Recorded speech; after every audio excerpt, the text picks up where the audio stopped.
Good morning. সকলকে জানাই শুভ গণেশ চতুর্থী এবং আমার নতুন একটা মিনি ব্লগে তোমাদের অনেক অনেক ওয়েলকাম। আজকে বেশ অনেকটাই সকাল করে ঘুম থেকে উঠে স্নান সেরে নিয়েছি। তারপরে বাবি যতক্ষণ ঘুমোচ্ছিল ততক্ষণ টাইমের মধ্যে আমি রেডি হয়ে নিয়েছিলাম। বাবির মুডটা একটু খারাপ ছিল সকাল সকাল, কারণ আজকে ওকে আমি ডেকে তুলেছি, সেই জন্য যখন ও নিজে থেকে ঘুম থেকে ওঠে তখন ও একদম ফ্রেশ মুডে ঘুম থেকে উঠে যায়। ইউজুয়ালি সকালবেলা কোথাও যাওয়ার তাড়াহুড়ো না থাকলে আমি বাবিকে যতক্ষণ ঘুমোতে যায় ততক্ষণই ঘুমোতে দিই। যাই হোক, এবার নিচে নিয়ে এসে বাবিকে এখন ফ্রেশ করিয়ে নিচ্ছি। তারপরে ওকে ওর ব্রেকফাস্টটাও করিয়ে দিয়েছিলাম, ওকে খাইয়ে স্নান করিয়ে তারপরে চলে এসেছিলাম আমাদের বাড়িতে। আর আজকে প্রত্যেক বছরের মতন আমাদের বাড়িতে হচ্ছে গণেশ চতুর্থীর পুজো। বাড়িতে এসে দেখলাম গণেশ পুজোর প্রস্তুতি একদম জোর কদমে চলছে। মার তো ওদিকে ভোগ রান্না করা হয়ে গেছে আর দীপঙ্কর ফল কেটে দিচ্ছিল। তো যাই হোক, চলো আজকে যার জন্য এত আয়োজন তাকে একবার দেখিয়ে নিই। এই হচ্ছে আমার গন্নু দাদা, আর এত মিষ্টি লাগছিল নতুন জামা পরে, ফুলের মালা পরে, কি বলবো, জাস্ট চোখ সরাতেই পারছিলাম না। পুজো শুরু হওয়ার সাথে সাথে বাবির বাজনা বাজানো শুরু হয়ে গেছে। তো যেমনটা দেখতে পাচ্ছ সমস্ত কিছু আয়োজন কিন্তু মা একা হাতে করেছে। যদিও আমার খুবই ইচ্ছা ছিল যে পুজোর জন্য কিছু অন্তত আমি নিজে হাতে করব, বাট কিছু করতে পারিনি আমার পায়ের পরিস্থিতির জন্য, তোমরা তো অনেকেই জানো। এনিওয়ে, জেঠু কিন্তু অনেকক্ষণ আগেই পুজো করতে চলে এসেছে এবং পুজোতে বসেও পড়েছে। প্রথমেই গনুদাদাকে পঞ্চামৃত দিয়ে স্নান করানো হয়েছে, আর সেই মুহূর্তটা আমি তোমাদের সাথে অলরেডি শেয়ার করেছি। লং ভিডিওটা অনেকটাই বড় হয়ে যাবে যদি সেইগুলো অ্যাটাচ করি।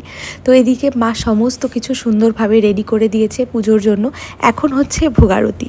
এই আরতির টাইমটা না আমার ভীষণ ভালো লাগে। স্পেসিফিক কিছু পুজো আছে যেই সব পুজোতে আমি নির্জলা উপোস করি, তেমনই হচ্ছে আমাদের বাড়ির গণেশ পুজো। পুজো প্রায় শেষের পথে, এখন দেব অঞ্জলি। তো এখন অঞ্জলি দিয়ে নেওয়ার পর আমার গনু দাদাকে তোমাদেরকে আরও একবার দেখিয়ে নিচ্ছি। প্রত্যেক দিনের তুলনায় আজকে কিন্তু গনু দাদাকে একটু বেশি সুন্দর লাগছে। তোমরা কিন্তু অবশ্যই জানাতে ভুলো না যে আমার গনু দাদাকে আজকে কেমন দেখতে লাগছে। সেই সকাল থেকে এক ফোঁটা জলও যেহেতু খাইনি, প্রচণ্ড জল তেষ্টা পেয়েছিল। তো মা এখানে সবার জন্য লেবুর শরবত বানিয়েছে, তো সেটাই খেলাম। আর চলো আজকে তোমাদের সঙ্গে শেয়ার করি মা ভোগে কি কি বানিয়েছে। প্রথমেই রয়েছে খিচুড়ি, তার সঙ্গে 5 রকম ভাজা রয়েছে, আর রয়েছে 5 মিশালি একটা সবজি। এটা মা প্রত্যেকবারই মোটামুটি করে থাকে। আর তার সঙ্গে আছে আলুর দম। এই আলুর দমটা দেখে যতটা টেম্পটিং লাগছে তার থেকেও বেশি টেস্টি হয়েছিল খেতে। এবং লাস্টে ছিল নলেন গুড়ের পায়েস, একদম ক্ষীরের মতন মা বানিয়েছিল। প্রচণ্ড খিদে পেয়ে গেছে, এখন বসেছি আমরা সবাই মিলে প্রসাদ খেতে।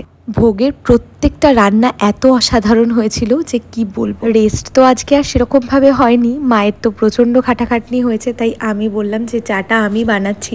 তো আমি চা বানালাম সবার জন্য। আর সত্যি কথা বলতে আমার চোখ মুখ দেখেও তোমরা বুঝতে পারছো যে কতটা টায়ার্ড রয়েছি, কারণ আমার এমনিতেই রাত্রিবেলা একটুও ঘুম হয়নি, তার মধ্যে অনেক সকালবেলা ঘুম থেকে উঠতেও হয়েছে। সেই জন্য সন্ধেবেলায় সবাই মিলে বসে গল্প করতে করতে চা খেলাম। চা খাওয়ার বেশ কিছুক্ষণ পর খেলাম একটা লাড্ডু, যেটা গনু দাদার মহাপ্রসাদ।